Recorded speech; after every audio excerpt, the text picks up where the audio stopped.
drivers stop here. Pedestrians stop here. This added distance gives cyclists and pedestrians a head start when crossing and makes them much more visible to a turning driver. Cyclists turn left with a two-stage left turn. When turning right, cyclists are completely separated from traffic. For added safety, some intersections will also have advanced green lights for pedestrians and cyclists. For more information on protected intersections, visit ottawa.ca/cycling.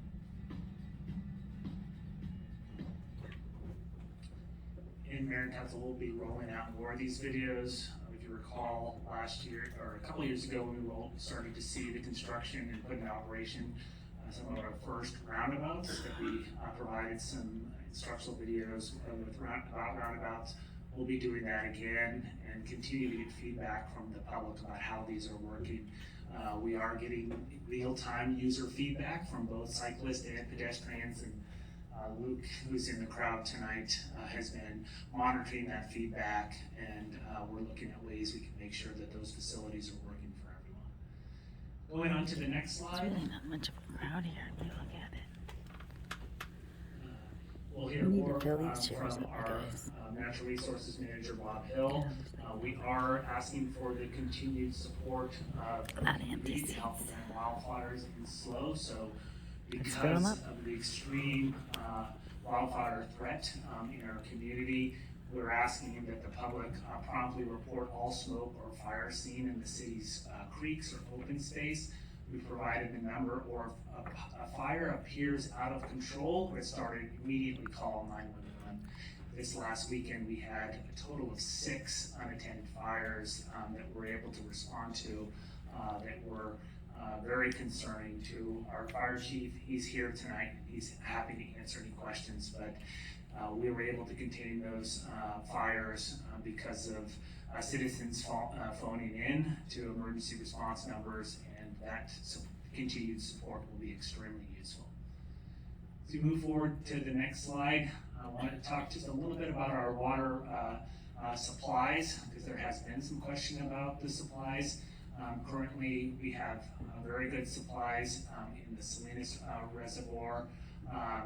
This is updated as of the middle of July. Healthy supplies at Whale Rock.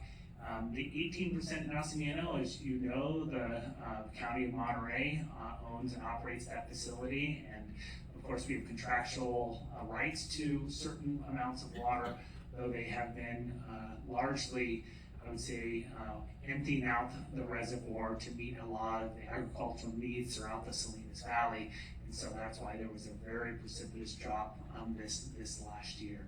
So we are continuing to monitor this, and of course, Mr. Floyd is available to answer any question about those water supplies. You may have seen that there was a drought declaration at the state level and at the county level. We have not hit those triggers yet within the city, and we'll be certainly monitoring those and reporting back to the council and for appropriate actions should we hit those thresholds. Moving down to the next slide. I know top of mind for a lot of the community is the breakthrough Delta variant in both vaccinated individuals. I heard a fascinating talk last night with our leading public health official, Dr. Fauci, last night on PBS, and he's now characterizing this as the pandemic of the unvaccinated.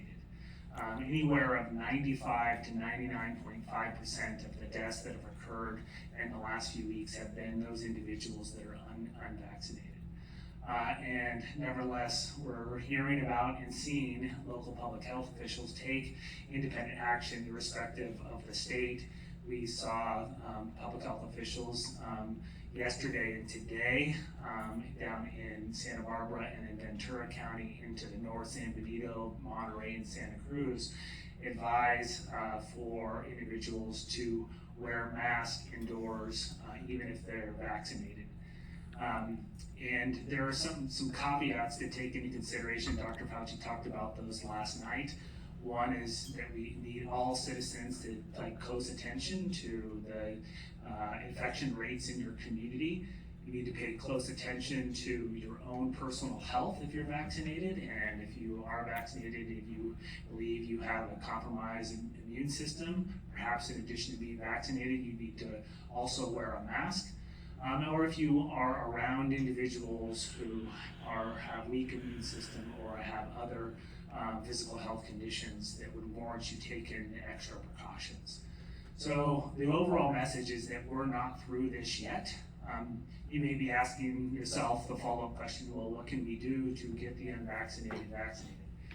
And there is some interesting information that came out over the weekend from the Kaiser Health Foundation, suggesting that the biggest influencers are family, friends, the private health practitioners. And one of the other areas, interesting enough, that has motivated individuals to get their vaccines is that they aren't able to participate in activities because of the lack of vaccination. So whether that's traveling, going to certain types of events, that has been another compelling reason. So we are seeing fantastic vaccinations in the 93405 zip code, about 76% in our city.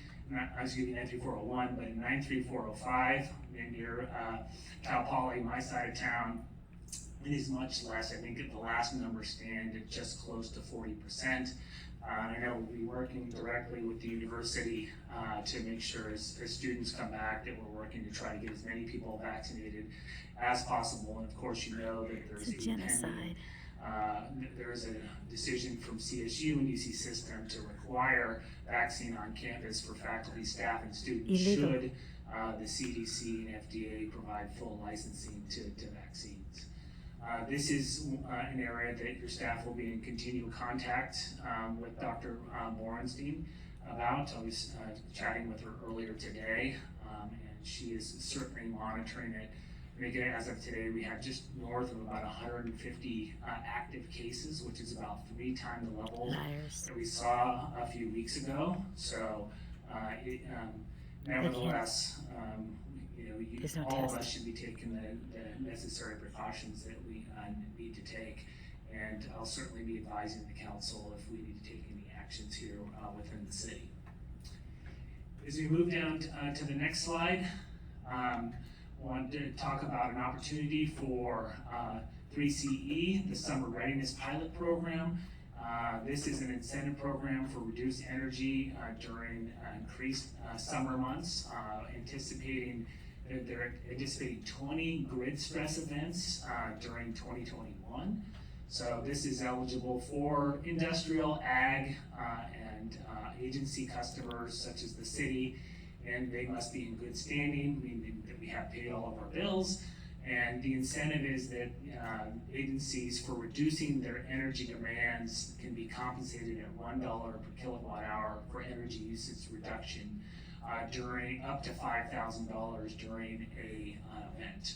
So it's a credit that's provided, and I know we have some high energy users that 3CE staff is reaching out to directly, but nevertheless, I wanted just to highlight this program for the council, and because this is one of the areas that I think that we're all interested to making sure that we have great grid resiliency moving forward. With that, Madam Mayor, that